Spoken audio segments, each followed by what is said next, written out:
어린이날도 지났고 내일은 어버이날 그리고 또 여러 기념일들이 많이 모여서 우리 가족들 또 주변의 지인들을 돌아보게 되는 그런 5월입니다. 여러분 이 5월 한 달 특별히 여러분의 가정이 화목하시기 바라고 여러분의 관계들 속에서 하나님께서 회복하시고 더 사랑하는 관계로 돈독해지는 5월 한 달이 되시기를 바랍니다. 오늘 어린이 주일 그리고 다음 주일은 어버이 주일 이렇게 전통적으로 교회 기념 주일이 되어 있습니다. 그래서 오늘 어린이 부서에서 야외 예배를 나갔는데 1부 때만 해도 비가 와가지고 어떡하나 마음 졸였는데 그래도 지금 비가 그쳤죠? 네. 비가 와도 나간다는 굳센 일념으로 준비를 했더라고요. 왜냐하면은 진짜 이렇게 귀한 시간 아이들에게 그 시간들을 어떻게든 경험하게 하는 것 굉장히 또 필요한 부분이기에 아마 지금 잘 야외 예배가 진행되지 않을까 싶습니다. 그러면서 제가 재밌는 이야기 하나를 좀 드릴게요. 무슨 이야기? 재밌게 들어주셔야 된답니다. 심각하게 듣지 마시고 한 초등학교에서 공개 수업을 했답니다. 공개 수업은 이제 부모님이나 이게 보호자들과 함께하는 우리 자녀들이 우리 손주가 어떻게 수업하나 그걸 보여주는 게 공개 수업이죠. 선생님이 이렇게 질문을 합니다. 이전에 우리가 두 개의 화분 중에서 하나는 볕이 잘 드는 창문가에 두고 또 하나는 검은 상자에 넣어뒀던 거 여러분 기억하죠? 그렇죠. 이런 반응을 잘 보여주세요. 자, 그 다음에 어떻게 됐는지 우리가 살펴봤는데, 자, 어느 곳의 식물이 더 잘 자랐죠? 그렇죠. 창문 옆에 둔 식물이 잘 자랐어요 라고 다들 이야기를 했어요. 자, 그렇다면 선생님이 질문 한 가지를 할게요. 식물이 자라는 데 있어서 꼭 필요한 게 뭐라고 생각되세요? 그러자 어떤 아이가 손을 번쩍 들고 선생님 저 잘 알아요. 뭐예요? 네, 식물이 자라는데 필요한 건요 창문이 필요합니다. 이렇게 대답을 했더라는 거예요. 왜냐하면 창문가에 식물이 잘 자랐으니까 창문이 필요하구나 라고 생각했다는 재밌는 이야기예요. 실제 일인지 아닌지는 제가 확인 안 했던 근데 충분히 그럴 만한 그런 이야기인 것 같아요. 자, 그럼 여러분에게 질문해 볼게요. 자, 식물이 자라는데 필요한 게 지금 선생님이 의도한 대답은 뭘까요? 선생님이 의도한 건 창문이 아니라 창문 통해서 들어오는 햇빛이 정답이죠. 햇빛이. 그냥 웃자고 한 얘기지만 이 이야기 속에서 한번 곱씹어 볼 부분이 있는 것 같아요. 제가 이 이야기를 딱 보고 이 이야기 속에서 주는 의미가 이런 게 있겠구나 라는 생각이 좀 들었어요. 그게 뭐냐면 우리들이 살아가면서 우리들이 경험하는 대다수의 생각들은 뭐냐면 드러나는 현상, 눈에 보이는 것, 주로 그런 것들에 우리들이 많은 생각들을 해요. 한번 여러분 인생을 돌아보세요. 내가 이만큼 살고 있는 것, 그 안에는 잘 되는 것도 있고 건강한 것도 있고 그리고 뭐라도 내가 또 이룬 것도 있고 뭐 가족도 있고 사업도 잘 되고 뭐 여러 가지 있겠죠. 뭐 안 되는 거 생각하지 말고 일단 잘 되는 거 좋은 것들 생각해 보면은 그래 여러 가지가 잘 맞아서 뭐 운도 좋아서 뭐 이유들을 우리가 생각하게 될 거예요. 어떤 분은 내 실력이 좋아서 나는 뭐 그럴만 하니까 뭐 그렇게 생각할 수도 있겠죠. 그런데 진짜 나의 지금의 모습, 우리 가정 그리고 이런 상황들이 또 좋은 결과를 얻게 된 진짜 중요한 원인이 뭘까? 그건 바로 하나님이 도와주셔서예요. 하나님이 도와주셔서. 자, 이 차이를 어떻게 느끼면 여러분들이 생각하기 좋냐면 초등학교 조금 전 이야기한 거에서 여러분, 창문가에 식물을 두면 맞아요. 식물이 창문을 통해서 들어오는 햇볕으로 잘 자라요. 그런데 식물을 자라게 한 건 창문이 아니라 햇볕이죠. 그런데 아이 눈에는 햇볕보다는 창문이 잘 보여요. 그리고 여긴 창문이 있고 여긴 창문이 없기 때문에 창문이 있는 곳에서 잘 자라니 창문이 이유겠구나 라고 충분히 생각할 만하다라는 거예요. 우리의 인생도 눈에 보이고 내가 확인할 수 있는 요인으로 인해서 그것 때문에 잘 되는 거야. 그런데 엄밀히 보면 그 모든 상황과 요인 속에서 나에게 들어온 하나님의 은혜가 사실은 본질이라는 거죠.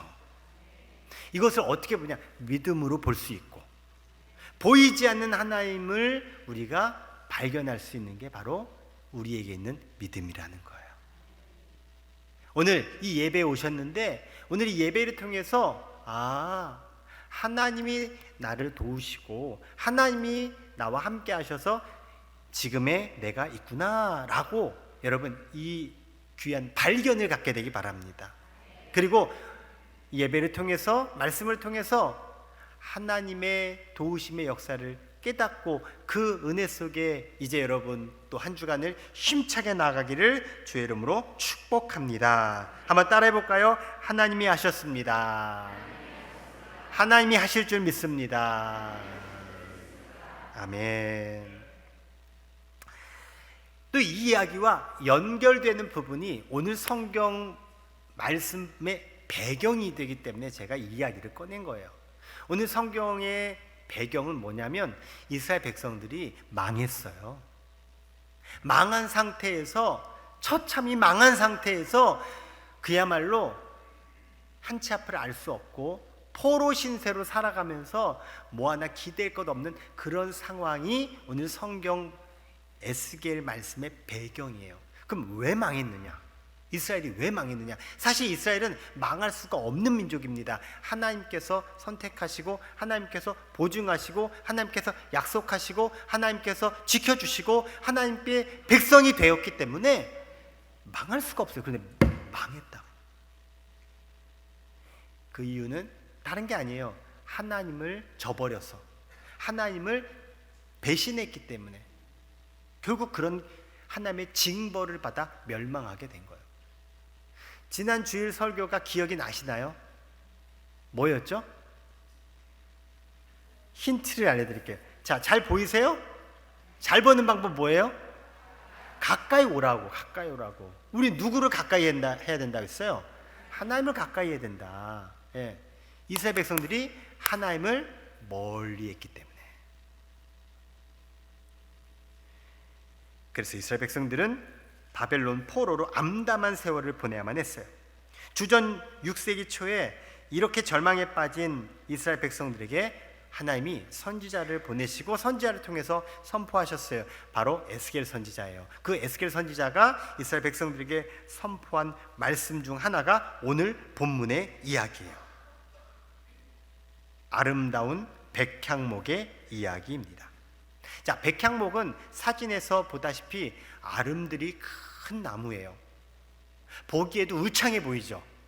예, 한 그루인데 이 백향목이 수백 그루, 수천 그루가 쫙 펼쳐져 있다고 생각해봐요. 그야말로 아주 멋진 장관이 될 거예요. 이 백향목은 레바논이라는 지역에서 식생하는 나무였습니다. 그래서 레바논의 백향목이라고 알려져 있죠. 눈이 내린 산에서도 이 백향목은 청정함을 과시하는 아주 멋진 나무였어요. 가히 나무의 왕이라고 불리는 이 레바논의 백향목이 레바논의 영광이라고도 성경에는 지칭됩니다. 단단한 나무였고 그래서 건축 재료로 사용된 나무였어요. 이스라엘과 연관이 있었어요. 뭐냐면 이스라엘의 성전을 짓는 나무가 제목이 이 백향목이었어요. 왕궁도 이 백향목으로 지었어요. 우리나라로 치면은 어떤 나무가 연상되세요? 우리나라 건축 재료로 가장 최고의 나무가 뭐예요? 소나무죠. 마치 이와 같은 의미의 나무가 백향목이었습니다. 오늘 성경 본문에는 반복되고 있는 표현 한 가지가 있는데요. 높다라는 표현이 반복되고 있어요. 한번 본문을 통해서 확인해 볼게요. 자, 같이 읽어봅시다. 시작. 주 여호와께서 이같이 말씀하시되 내가 백향목 꼭대기에서 가지를 꺾어다가 심으리라. 내가 그 세 가지 끝에서 연한 가지를 꺾어 우뚝 솟은 산에 심되 이스라엘 산에 심으리니 그 가지가 무성하고 열매를 맺어서 아름다운 백향목이 될 것이요 각종 새가 그 아래에 깃들이며 그 가지 그늘에 살리라. 아멘. 보시다시피 빨간 색상으로 표시된 높은, 높다라는 표현이 4번 등장하고 있어요. 이 말은 하나님이 하시는 일이 지금 높은 곳에서 이루어지고 있다라는 거예요.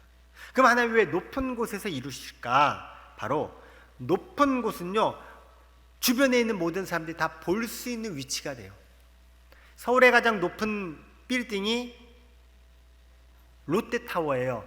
제가 서울 살 때만 해도 여의도에 63빌딩이 제일 높았어요. 진짜로 서울 어디서나 다 63빌딩이 보였어요. 남산의 타워가 다 보여요. 요즘은 황사 때문에 잘 안 보이기도 하지만 사실 어디서나 다 보이는 거예요. 그런 것처럼 높은 곳은 어디서든 다 보이는 곳이에요. 자, 이 표현이 보여주고 있는 건 뭐냐면 지금 이스라엘 백성들은요 다 하나같이 시리에 빠졌어요. 그렇잖아요. 나라 다 망했죠. 나 지금 포로 신세죠. 내 앞날은 막막하죠. 우리가 어떻게 앞으로 살아야 될지 막막하죠. 다 끝장나버린 상태에서 좌절감과 절망감으로 어깨 축 처지고 눈은 그냥 이렇게 떨궈서 그냥 땅만 보는, 그리고 실제로 그들이 살아가는 삶의 처지는 그저 급급하게 살아가는 상황과 같았어요. 그러니 늘 땅의 일, 주변 일만 계속 보는 거예요. 하늘을 볼 겨를이 없어요. 하나님은 아예 생각도 못하고 있어요. 그런데 에스겔 선지자를 통해서 하나님이 고개를 들어라, 위를 봐라, 높은 곳을 보라, 그곳에 내가 새 역사를 시작하겠다라고 말씀하고 있는 거예요. 혹시 이 예배의 자리에 오신 성도분들 가운데 고개를 떨구고 그저 땅만 보고 그냥 세상만 보고 있다면 오늘 하나님께서 선포하신 이 에스겔의 말씀처럼 높은 곳을 보게 되기 바랍니다. 하늘을 보게 되기 바랍니다. 하나님을 바라보게 되기 바랍니다. 그 높은 곳에서 이제 이루실 하나님의 역사를 보게 되기 바랍니다. 그리고요, 이 높다라고 하는 것은 결국 그렇게 높은 곳, 하나님을 바라보면서, 하나님의 역사를 바라보면서 하나님이 나를 높여주시겠다라는 의미가 함축되어 있는 거예요. 하나님이 나를 높여주시겠다. 그 누가 여러분을 높여주겠습니까? 누가 여러분을 막 그냥 높여주겠어요? 사실 우리의 사회가 힘든 건 다 경쟁 사회이기 때문에 그래요. 정말 당신 먼저, 당신이 다 하세요, 높여드리겠습니다, 뭐 그런다면 얼마나 좋겠어요.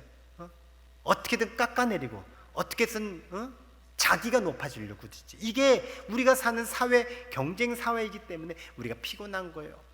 그런데 하나님은 우리를 높여주시겠다라는 거예요. 그 하나님 안에서 높임받는 여러분 모두 되시기를 바랍니다. 그렇게 높은 곳을 지금 말씀하시면서 구체적인 지명을 하나 얘기해요. 22절 후반부부터 나와요. 높고 우뚝 솟은 산에 심되 이스라엘 높은 산에 심으리니. 높은 산이 나오고 있어요. 우뚝 솟은 높은 산, 이스라엘의 높은 산. 이스라엘 갔다 오신 분은 알아요. 이스라엘의 가장 높은 산이 바로 시온산이에요. 시온산. 여기 지리적으로만 높은 의미가 아니라 이스라엘 모든 사람들이 다 바라보는 곳이 바로 시온, 예루살렘에 있어요. 바로 하나님의 성전이에요. 어디 있든 이스라엘 사람들은요 성전을 향합니다. 우리 부곡교회 성도님들 여러분 어디 있든 늘 주님의 전을 바라보는 삶을 살아가시길 바랍니다. 지금 그곳을 바라보면서 우뚝 솟은 산에 지금 백향목의 새로운 가지를 꺾어 심겠다라고 말씀하고 있어요. 하나님의 전에 새로운 시작을 하나님께서 열리겠다라는 말이에요. 그러면서 심는다. 우리 하나님은요, 심으시는 분이세요. 왜 심어요? 심어야 미래가 있기 때문에 그래요. 심어야 열매가 있기 때문에 그래요. 심어야 다음 우리가 기대할 수 있기 때문에 그래요. 많은 사람들은요, 심는 게 아니라 어떻게든 얻으려고 들고 어떻게든 가지려고 들죠. 유명한 이솝 우화 가운데 황금알을 낳는 거위, 결국 그 거위가 어떻게 됐죠? 너무 오래전에 읽은 얘기라 결국 그 거위 뱃속에 황금알이 엄청나게 많은 줄 알고 거위 배를 가르지 않습니까? 결국 어떻게 돼요? 거위는 죽어요. 그 다음부터 황금알은 존재할 수가 없어요. 뭘 얘기해 줍니까? 심지 않고 어떻게든 거두려고 하고 어떻게든 가지려고 하고, 그게 인간의 심보라는 거예요. 심어야 열매가 있는데 안 심고. 그래서 예수님도 그런 비유를 들었죠. 달란트 비유에서 너는 나를 심지도 않은 데서 거두려고 하는 완고한 주인으로 알았느냐? 잘못 알았어. 나는 심고 심은 것에서 거두기를 바라지. 여러분, 하나님은 심으시는 분이세요. 우리는 하나님으로부터 심는 이 은혜를 우리는 받았고, 또 우리가 하나님부터 심는 것을 보고 배우게 되었어요. 여러분의 인생이 심는 인생 되시기 바랍니다. 내가 거두려고 드니까, 내가 이득을 보려고 하니까 안 심게 되고, 지금 내가 여기서 심으면은 나중에 이걸 내가 어느 천년에, 이러한 생각은 세상 사람들이 갖는 생각이에요. 하지만 하나님을 믿는 사람은 심는 사람입니다. 심는 사람. 내가 못 거두면 다음 세대, 내 자식 세대, 후세대가 거두면 되지.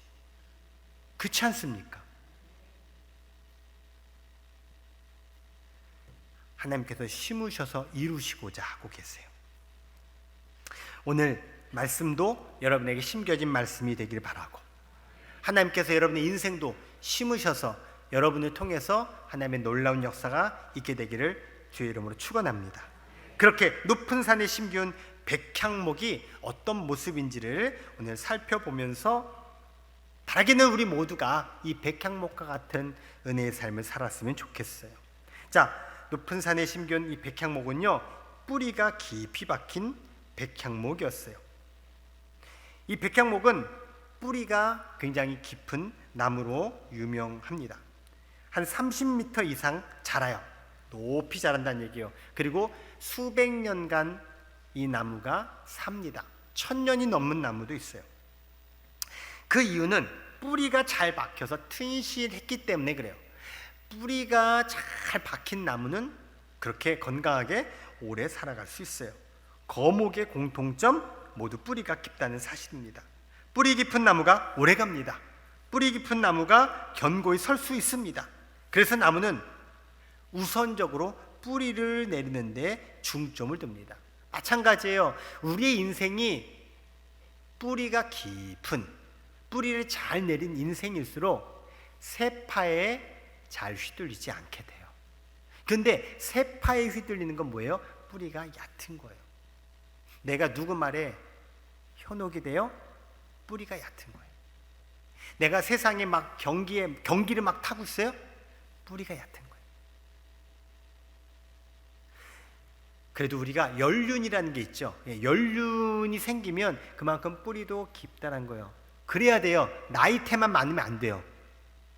나이테도 많아야 되지만 뿌리도 깊어요. 대부분은 대체적으로 뿌리도 깊어요. 그러면 남의 말에 휘둘립니까?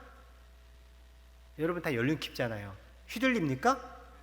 그렇대 그러면 오 그래? 그리고 슉 따라가고 그러지 않죠. 먹어만 봐봐, 사기만 해봐, 너무 좋아, 그러면은 이 약을 이거 사 먹어야지 그러시는 어르신들 없죠? 있어요?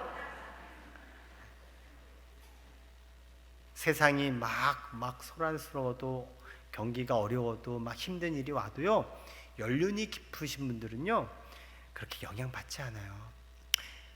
뭐 그럴 때도 있는 거고, 나도 다 그런 거 다 지나왔고, 인생의 뿌리가 깊은 거예요. 모든 사람들이 다 마찬가지 그 비슷한 인생을 살아요. 공부도요, 기초가 잘 돼 있는 친구들이 지금 당장 실력 발휘 성적이 안 나와도요, 시간이 지나면서 어느 순간 뻥 자신이 가지고 있었던 실력이 발휘돼요. 대기만성이 그런 거예요. 뿌리가 튼튼하고 기본이 잘 돼 있는 사람이 어느 순간 탁 그 능력을 발휘할 때가 온다는 거예요. 우리 모두 다 뿌리 깊은 인생, 뿌리가 튼튼한 인생이 되어야 할 줄 믿습니다. 그 높은 산에 심겨진 백향목, 바로 하나님의 성전에 깊이 뿌리 박힌 백향목을 표현해 주고 있어요. 주님께 뿌리 박힌 인생, 하나님께 깊이 뿌리 박힌 인생은 흔들리지 않습니다. 세상의 바람에 뽑히지 않습니다. 홍수가 나고 가뭄이 와도 끄떡 없습니다. 왜냐하면 하나님께 뿌리를 두고 있기 때문에 그렇습니다. 세상에 휩쓸리지 않는 가장 좋은 방법, 하나님께 깊이 뿌리 박힌 삶을 살아가는 것입니다.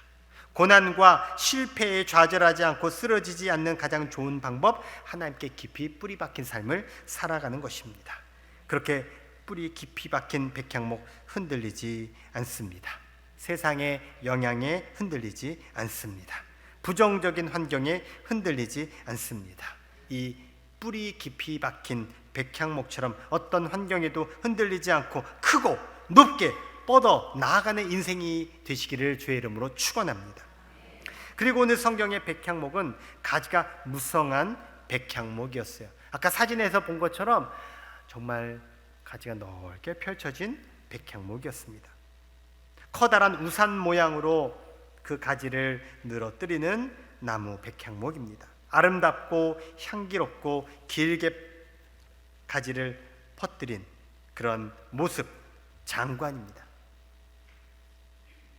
무성한 가지를 보면 그 나무의 존재감을 확인할 수 있게 되죠. 나무의 웅장함을 느끼게 됩니다. 이 백향목의 존재감이 그 모습 속에 우리에게 드러나고 있어요. 여러분은 존재감을 무엇을 통해서 느끼십니까? 보통 자신의 존재를 알리기 위해서 유명세를 타려고 하죠. 인기를 추구해요. 명예를 가져서 사람들이 그 명예에 관심 갖게 해요. 맞는 말이에요. 그런데요, 그렇게 인기를 얻고 명예를 가진 사람이 얼마나 될 것 같아요? 못해도 1%가 돼야 돼. 1%. 100명 중에 1명. 대부분 1000명 중에 1명, 0.1%. 10,000명 중에 1명 정도가 바로 그와 같은 존재가 되겠죠.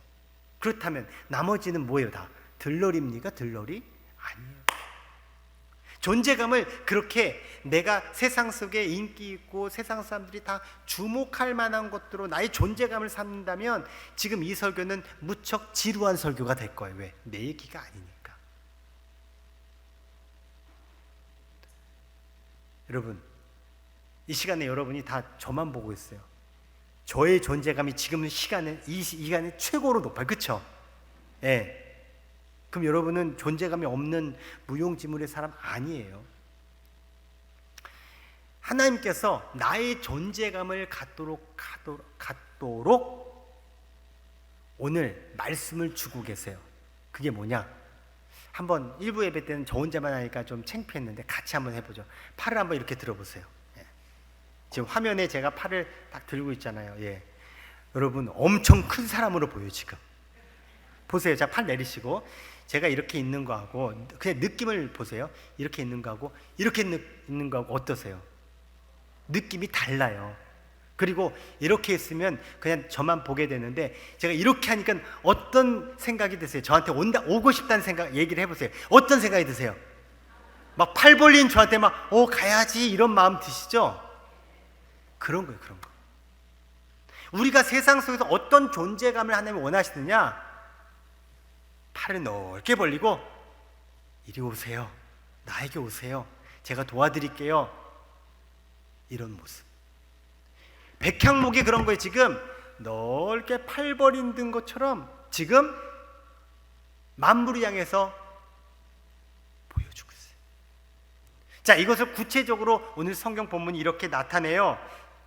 23절 후반부에 있는 말씀인데요, 같이 읽어봅시다. 시작. 각종 새가 그 아래에 깃들이며 그 가지 그늘에 살리라. 아멘. 새들이 백향목 가지 위에 지금 모여들고 있어요. 그리고 그 나무 그늘에서 쉬고 있어요. 실제로 새들이 모이는 곳이 나무까지. 여러분, 나무가요 얼마나 많은 기능들을 하는지 몰라요. 나무의 수많은 기능 중에 바로 새들이 깃들고 구울창한 숲을 통해서 쉼을 얻게 되는 유익함을 보여주면서 바로 네가 이와 같은 존재감 있는 인생을 살아라 라고 말씀하고 있는 거예요.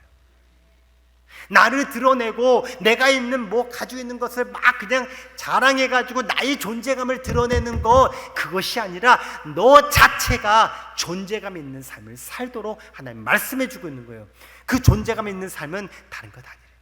두 팔 들어 환영하고 품고 맞이하고 기댈 수 있는 어깨가 되게 하는 거예요.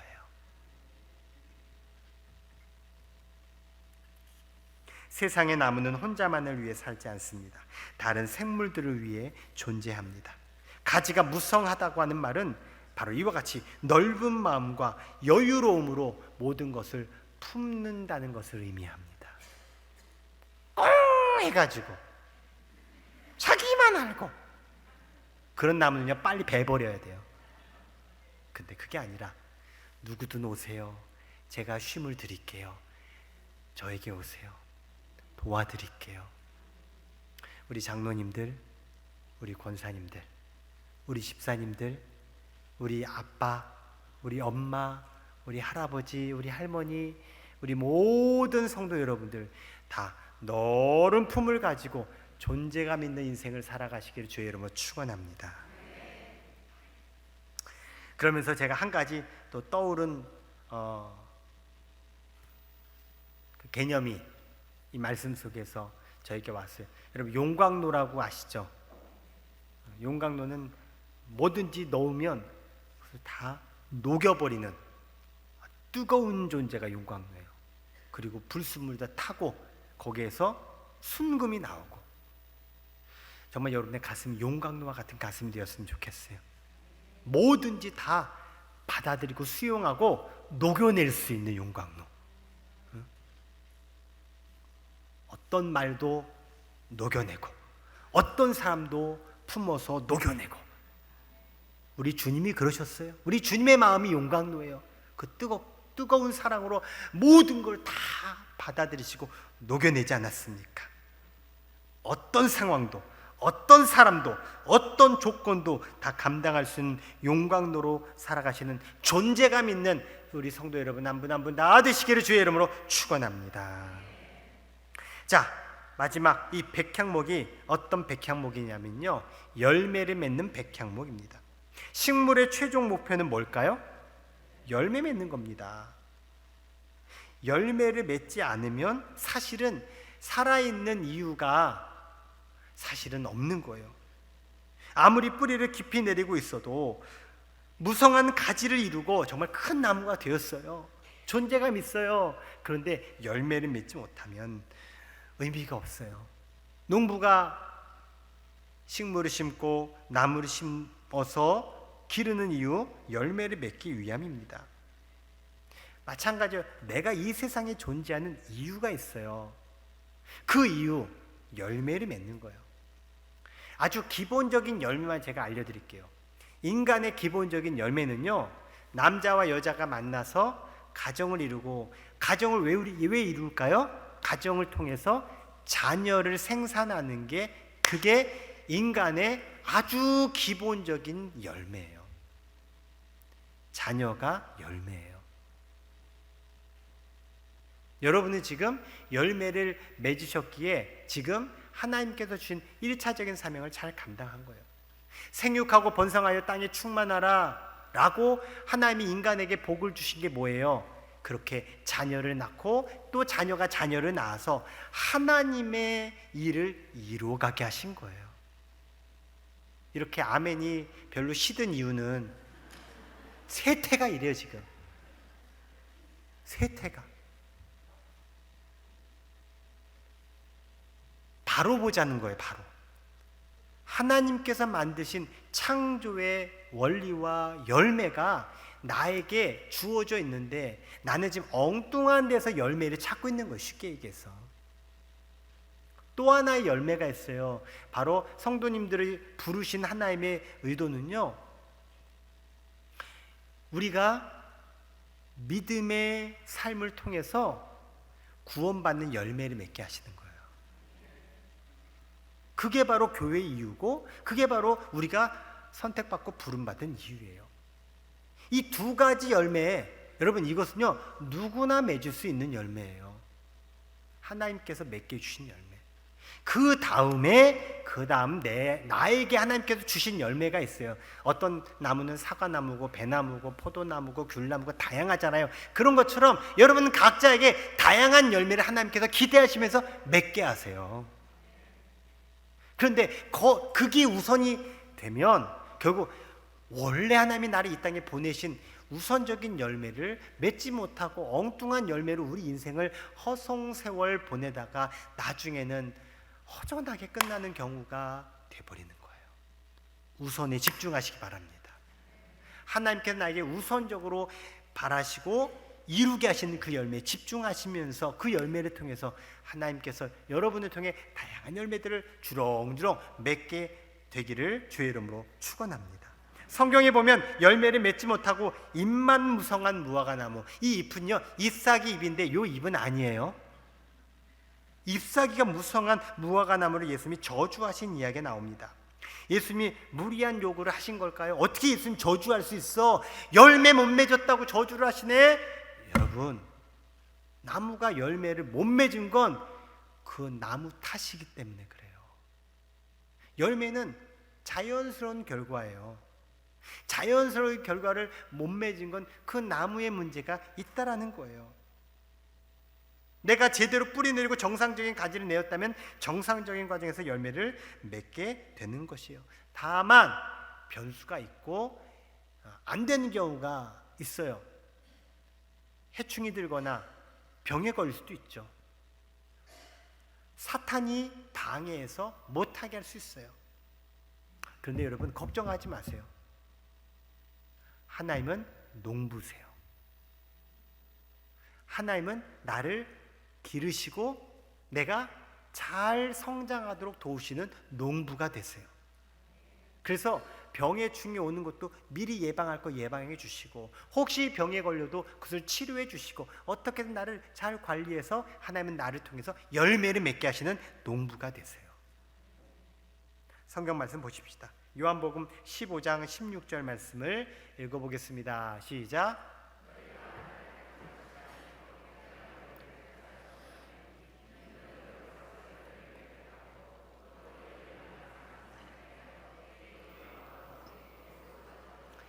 다 받게 하려 함이라. 아멘.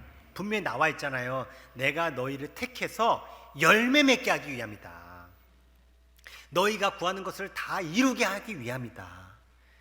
여러분, 내가 하나님을 선택한 게 아니라 하나님이 나를 선택하신 거예요. 나무가 농부를 선택하지 않아요. 자녀가 부모를 선택하지 않아요. 하나님께서 나를 선택하셔서 나로 하여금 열매 맺게 하십니다.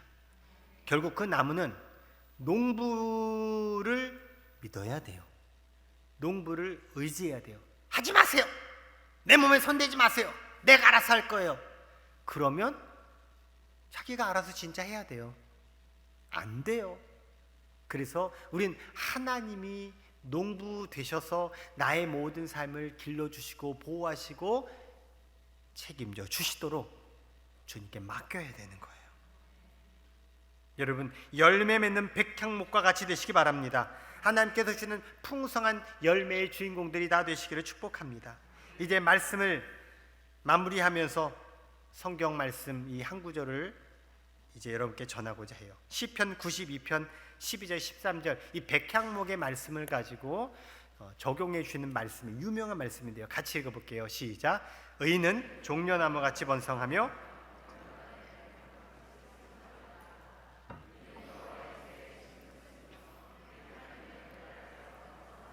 아멘. 자, 여기서 의인이라는 말이 나오죠. 의인은 하나님을 믿는 사람을 의인이라고 하는 거예요. 의로운 사람, 정의로운 사람이 의인이 성경에서는 그 의인이 아니에요. 하나님을 믿고 따르는 사람을 의인이라고 해요. 그럼 죄인은 뭘까요? 반대말이잖아요. 하나님을 안 믿는 사람, 하나님을 멀리하는 사람. 성경의 죄는요, 하나님을 멀리하는 게 죄예요. 우리가 하나님을 가까이 하면 우리는 의인이 되는 거예요. 그 의인은 종려나무 같이 번성하고 오늘 보고자 하는 건 뭐예요? 레바논의 백향목 같이 성장하는 거예요. 하나님을 믿는 여러분, 백향목처럼 성장하게 될 줄 믿습니다. 뿌리 깊이 내리고 가지를 넓게 펴고 열매 맺는 것, 이게 의인에게 주어진 당연한 결과라는 거예요. 자, 다시 이 말씀을 주세요. 시편 92편 말씀 13절에 보면 이 백향목처럼 성장하는 이유가 나와 있죠. 이는 여호와의 집에 심겼기 때문이라는 거예요. 하나님의 집에 심겼기 때문에 그래요. 그래서 우리 하나님의 뜰 안에서 번성하게 되는 거예요. 성장한다, 번성한다, 다 똑같은 말이에요. 열매 맺는다, 다 같은 개념이에요. 근거가 뭐예요? 이유가 뭐예요?